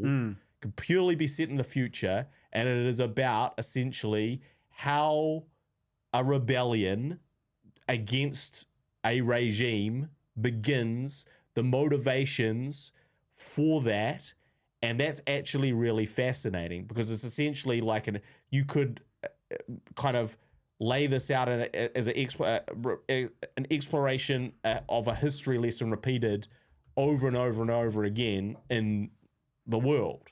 And there's definitely some sort of connections to like what's going on in the world today in terms of some of these things happening in, say, Iran or wherever, but how sort of fascism, dictatorships, what that actually means, how people are oppressed, how people fight oppression, what sparks that fight. And there's some sort of incredible moments, some incredible acting, some incredibly rich and detailed characters, and it's just an absolute masterpiece. And I found myself, like you can take it completely out of Star Wars context and just be like, fuck, this is just a really good show called Andor, that's set in the future. And I highly recommend for people. Now, it is a slow burn, and it's one of those things which is a slow burn by requirement. It has to start off slow to deliver all the payoffs at the end. It has to establish these characters, and it has to tell some of these stories for you to truly sort of conceptualize and feel the emotion and ramifications of sort of the final 4 or 5 episodes. But it's by Tony Gilroy, who did, what did he do? Michael Clayton. I don't know if you've seen that. Nope. And he started off as a writer and then became a writer-director, and then he basically pitched this series. And yeah, it's just by far the best thing that's ever been done with Star Wars since George Lucas stopped doing Star Wars by a country mile. And it just absolutely... can't say enough good things about it. So if you haven't watched Andor, you haven't given it a chance, or you started and you watched 2 episodes and you're like, yeah.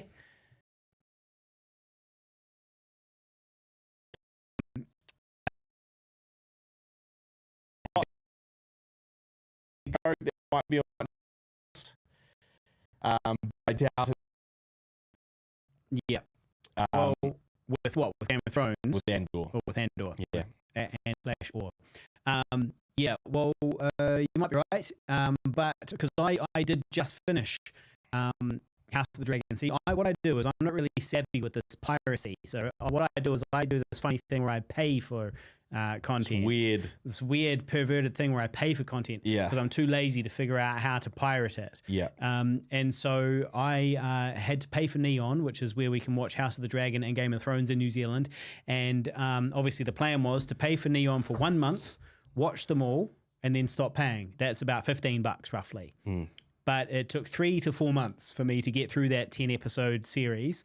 And as a result, it's now cost me $45 or $60 to watch House of the Dragon approximately once a week or so. And so, but was it good? It was good. I mean, it ain't no Game of Thrones original. You can just tell that they've just got less money, and the wigs are a bit silly, and the the sort of the How's the nudity? The time scale. Is nudity good? Not very much nudity. Very little nudity compared to Game of Thrones. All that fuck shit. There's not that much of it really in House of the Dragon. I feel like that's a core. And they're also just very they're just very kind of loose with their killing. Like in Game of Thrones, it's like, okay, there's lots of killing in Game of Thrones, but there's a reason why. There's a calculated reason why a person might kill this person. And if they do kill a person, there is some sort of repercussions for it. Whereas in House of the Dragon, they're just like, there'll be a random scene and somebody's just murdering somebody. And then everyone's like, yeah, okay, cool, whatever. And then you move on. And then that random murder kind of has nothing to do with anything. Like there's a scene in one of the earlier episodes where a little snot-faced kid it comes to present himself to the queen, to the princess, to be potentially her husband one day. And he's pitching himself and somebody mocks him. And then they end up having a disagreement. And a grown man mocks this kid, and then the kid pulls out his sword. They have a sword fight, and spoiler alert, the kid kills the guy. Kid kills this guy, like in court, in sort of royal court, and that's kind of where it's at. And then that's really it turned out that it had nothing to do with anything. It just happened, but it had nothing to do with anything. And it's like, well, hang on a minute. I mean, like in medieval times, sure, things were a little more brutal, but it wasn't like you weren't just pulling out swords and stabbing people, at the royal court and just generally around. There was charges for murder, and so yeah, they just sort of killed a lot of people randomly, it would seem. And so, yeah, it was not as good as Game of Thrones, but it was definitely, good enough. When Game of Thrones is not around, it's good enough. I'm looking forward to the other one, which is they're doing another one soon, which the name escapes me at the moment. Might have the word steel in it. And so, yeah, there's another one coming soon, another prequel set in the Game of Thrones universe. And then there's a sequel as well following Jon Snow. What did he do? That's probably going to be the only good one, because what did he ever do? What did he ever do? He's the king beyond the wall now, I guess. I look forward to doing that. I was just reflecting on my 95% and that. Yeah, just going back to that. Yeah, going back to what a genius you are. Yeah, I was reflecting on my high level intelligence, and then I thought to myself, I got like 57 for art in sixth form or fifth form. Like it was like a just pass. Yeah. And I loved art with a passion. Yeah. I really put everything into those art classes. I made a paper mache Jabba the Hutt one time. Yeah, I don't know if you remember that. I remember it. I feel like I remember breaking it. Someone poked a little hole in it, which never got repaired. Right. But, I really put everything into that, and I could just barely muster a pass. Yeah. But this fucking tertiary teaching shit. Yeah. Oh, okay, here's 97 or 95. Congratulations. Yeah. The fuck? Well, it's probably got something to do with your more mature approach I actually thought you were really going to go a different direction with that. I think it probably speaks to your absolute mediocrity at art. No. I mean, don't get me wrong. Mediocrity when it came to art. You wanted to be good at it, but you were just shit. Enthusiastic, but not skilled. But the thing is, can't all be good at the things we like. I do feel like maybe Jabba the Hutt, in hindsight, if you were to go back now and redo your art project with the goal of getting the highest possible mark, with your current level of maturity, would you choose Jabba the Hutt? Would you choose a paper mache Jabba the Hutt for your final project in your art project? Maybe not. Maybe you would have done something a little more contemporary. In my defense, paper mache Jabba the Hutt was not like, I don't think it was part of my final assignment. But what I think, we had to do an art panel. And you did a zombie by a volcano. Yeah, so my whole panel, which represented my whole year of work, was this zombie who lived in a volcano who would come down to the village to attack people. Yeah. And that was the story as it unraveled through the course of this portfolio. Let's not forget that some of this was done in crayon. Well, because those paints were taking so long to dry, I mean, crayons are so much easier. You took a shortcut of not even like you were painting at some point. You're like, fuck this. You just got a bunch of kids' crayons and just colored them in. Colored them in. Hey, look, it worked. Well, it didn't work. It worked in the sense that I got it finished, which was an achievement in itself. But it didn't work in the sense that I got 16%. Or maybe finished 26. It could have been 26. It was either 16 or 26, and I honestly can't remember which one it was. In this case, finished is not better than perfect. Yeah. Well, it didn't help that I ate most of the crayons as well. So I only had a few colours.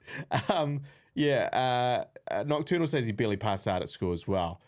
And has been working in the arts since. Yeah, well, Nocturnal is currently working on my next poetry video, which is for the return of Saturn, Saturn's return. Yep. So the poem has been recorded, but years ago, and I'm going to re-record it and do a better performance and change it a little bit. Yep. But he's got that draft version. I've made a down deposit. I've paid a deposit on this work, and it's looking really good. He's payment made. Yeah, he sent me some bits and pieces to look at, and it looks really good. And yeah, it's going to be. I think it's going to be a good wee video. I've just got to re-record the poem is the problem. I've got to re-record that poem. Right. Just rewrite it, tweak a couple of things in the writing, and then change the performance a little bit. But I think it has the potential to actually get quite a lot of views. I agree. Especially if he's using some of his AI. Yeah, well, he is. He's using some sort of AI stuff. He's working on it last night. Bloody good on you. He hasn't had much direction from me, so I do apologize, Sam. I haven't had much mental energy for that project lately because I've been busy with my other bits and pieces. But everything's finished now for the year. Now I'm just working full time, putting sound on television full time, pretty much. Yeah, well, anyway, that's probably we should probably wrap things up because I do actually have to get back to writing that horrific assignment. Well, I've got a much more fun evening planned. I'm going to Stardome, which is an observatory, to look at the stars, maybe. And then ultimately, hopefully, get some dome. Some dome? What is dome? Is that head? I guess that's head, yes. I get it. Well, it could happen. And so, and it's going to be, I'm going to be watching the 2022 year in review, the space 2022 year in review, because I've got to get summarized on what's going on in space. So she's coming along. She's excited. I'm sure she's excited. She who shall be named is coming along, and we're going to go. Oh, honey, look at that red dwarf. Yeah. I've got a red dwarf for you. She's like, I don't get it. I don't get it. Well, so hopefully we'll get an update on dark matter and whether or not it exists. Yeah, well, I'll let you know. I'll ask the guy there, and I'll let you know. Keep me posted on that theory. Yeah. And we, I did just before we go, I did also want to try to start doing my favorite segment a little more often, which is War Cry. Possibly your least favorite scene. Yeah. Well, the Ukraine war is pretty interesting. There's lots of interesting stuff going on. Well, the most interesting thing coming out of that was the TikTok dance. I don't know if you saw that. Well, I saw that there was some. There are these people they call the TikTok warriors or something, and they were the Muslim soldiers from Chechnya who were fighting on the behalf of Russia, and that they were kind of got famous on TikTok. But, they were sort of famously shit soldiers and that were not doing very well and like very mockable, but they were posting all this stuff and they were called the TikTok Battalion. That's what they were calling them. Yeah. And they were fighting in Mariupol back in the day when Mariupol was cool. Yeah. What dance are you talking about? Well, it was a Ukrainian soldier basically did this really nicely choreographed TikTok dance. Yeah. And then it was posted, everywhere. Yeah. And then people were like, soldiers shouldn't be dancing and having fun. They should be winning wars. Yeah. And it was kind of like, actually, people need to blow off steam and they may die tomorrow. So let them dance. Let them upload their TikToks should they so choose. Not to mention the fact that they are fighting the war now, the propaganda war. It's all about the memes and the viral sort of reach and all of that. It's all very important in this war for the first time. Yeah. So anyway, but. What's the update? Oh, well, no, I mean, I just really wanted to just mention that war is still going. Right. but I mean, the update, I mean, they're winning. The Ukrainians are pushing them all back, and then now really positive. They're heading into winter, and things are going to slow down, which is unfortunate for whoever is attacking. So if you're defending, winter's kind of a good thing because you're stuck in one place and you're warm. Russia knows this. This is how they won World War II. Well, this is the problem: is that Russia is defending. so it's good for Russia. Oh, shit. Yeah. So because Ukraine is currently advancing and attacking on all fronts except for one, where they're on the defensive, and everywhere else, they're on the offensive. And so, and they've got the momentum, and they've just recently pushed the Russians back in various places. And so now, and basically winter's going to come in, and that's going to be a problem for whoever's attacking, which in this case at the moment is the Ukrainians, because they're attacking to push them out. So, yeah. Well, and I don't know if you read that so-called article about Putin falling down some stairs and shitting his pants. I did hear about that. So there's the war update for you. Yeah. Now, look, hey, that's understandable if you ask me. If you took a nasty tumble, you might shit your pants. Oh, especially after a couple of beers or something. Yeah. Walking down the stairs, you fall down, you shit your pants. Happens all the time. So I don't want to be, throwing stones in a glass house. But on the same token, some are speculating that's because he's actually quite ill. Yeah, right? well, because they're talking about like Alzheimer's and cancer or something like that. And what we could be hopeful for is that he does die. Yeah. Quite soon. Yeah. And obviously then Russia's kind of like, well, we got to just we got to get out of this. This is ridiculous. This is political kryptonite. We got to get the fuck out of this war. This is not doing us any favors. It was meant to be a 10-day special military operation. Yeah. It was meant to be 10 days. Kicked off February 23rd. It was February 24th in New Zealand, and I remember because I was filming that day. And so February 23rd, 10-day operation. It was meant to be done by the 23rd of February, and now we're up to like day 300 or 200 and, close to 300. And it's like, this has been a huge and expensive misstep on his behalf. And every time you see one of those tanks, right? You see a tank that's been blown up. There's so much footage of all these Russian tanks. Each one of those tanks is millions of dollars. I don't think you can get a tank for less than $1 million. Right. And it's like, so just think of the financial cost of every single plane you see is tens of millions of dollars, and every single tank you see is multiple millions of dollars. And then there's thousands of dollars of training which goes into each individual soldier that gets killed. And so it's like, from a financial perspective, this is like huge. Plus they've lost heaps of their income from exporting a lot of, being able to export a lot of stuff, although they have benefited from fuel going up in value because they're, because they've generated this scarcity because they're not allowed, they can't export their stuff. So the people they do export it to have to pay more. So they're kind of making more money in that way. Tyler says The Calling of the Ring needs a reboot or spin-off to capitalize on the Rings of Power success. So the Calling of the Ring is our Lord of the Rings web series that you can go see on the Pigville YouTube channel. Go and check that out. The Calling of the Ring Pigville. Go check it out and you'll see what he's talking about. But I absolutely agree. A reboot or spin-off to capitalize on the Rings of Power. We could film part of it in the backyard right here. Unfortunately, Tyler would say that what success? When it comes to the Rings of Power. The Rings of Power. Yeah. Because all I've heard is bad things. Well, maybe not success. Maybe he means interest. Maybe increased interest. But he said because he needs more. Yeah. Well, look, that's the thing. I think, the Rings of Power, obviously they're shooting season 2, but I cannot imagine that it's going to go season 3. Because unless there's unless they pull an Andor on season 2, because season 1 was really quite infuriating, even as a Tolkien fan, in my opinion. And there was just a lot of stuff that you just kind of like, wait a minute, what? Yeah. I heard there was a transgender ethnic minority woke character. I just heard a lot of people complaining about woke stuff. They're all quite woke characters. Yeah. I don't have any issue with that. My issue was with the storytelling was a bit haphazard. Yeah. And there was just some kind of weird twist that was kind of like, wait, what? And the there's shit that you're just kind of like, hey, what? Nah. Yeah. It's too much of that. It's too much.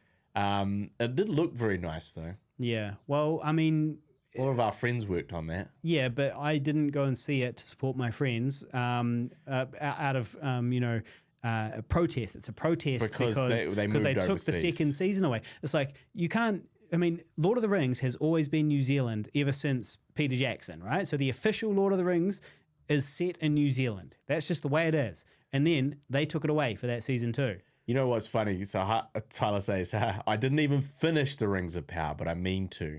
Now, Tyler, I want you to cast your mind back to several podcasts ago when we first brought up the Rings of Power, and you were like, I'm a couple of episodes in and I'm digging it. Yeah. So you can see how long the trajectory of where you started about how your feelings were to now is like, yeah, I haven't even fucking finished it. Yeah. That's where Rings of Power is at. Yeah. And that doesn't mean it's bad. It took me the same amount of time to watch House of the Dragon. But I think it does mean that it is bad. Well, maybe. I mean, like if it was, because I remember whenever Game of Thrones came out, I watched it that day and I was worried about spoilers and on Facebook and all that. So as soon as it came out, as soon as I got home from work or whatever, bam, play it. Whereas House of the Dragon, I was like 6 episodes behind and I was like, yeah, I'll get round to it. I'll get round to it. So yeah, you might be right. Rings of Power. On Guy Might Be Right, we will wrap up this show. It's time to wrap up. It's time to sign off on that note. It's time to wrap up this show. It has been fun. Please do hit like wherever you're listening or watching. And please do subscribe and share and all of those things because that really makes a big difference to us. Please find us on Facebook, facebook.com/Guy and Harley. Also, look up our main filmmaking channel. Go to youtube.com/Pigville and the number 2, and you can see all of the different videos that we've talked about tonight, the Heat and Eat and the Calling of the Ring and all of that stuff. Tyler Adams, speaking of the Calling of the Ring, says shoot it in the backyard and let him put in some CG characters. People be like, this is hilarious, and the CG is surprisingly great for an immature skit. Yeah, immature/amateur skit. Yeah, well, I mean, there's no reason why we couldn't shoot a short, easy one, which was like Sam and Frodo are in the backyard and, you know, they're just kind of just doing something simple by the fire. And they're just lighting the fire and they're just like talking about like food, you know, like rabbits or whatever, whatever that scene is. He's cooking the fish and all that. Yeah, anyway. So we could do it maybe. So thanks, Tyler. He's going to bother us both about this. Good. Cool. Cool. So go look us up and we will see you in the next episode.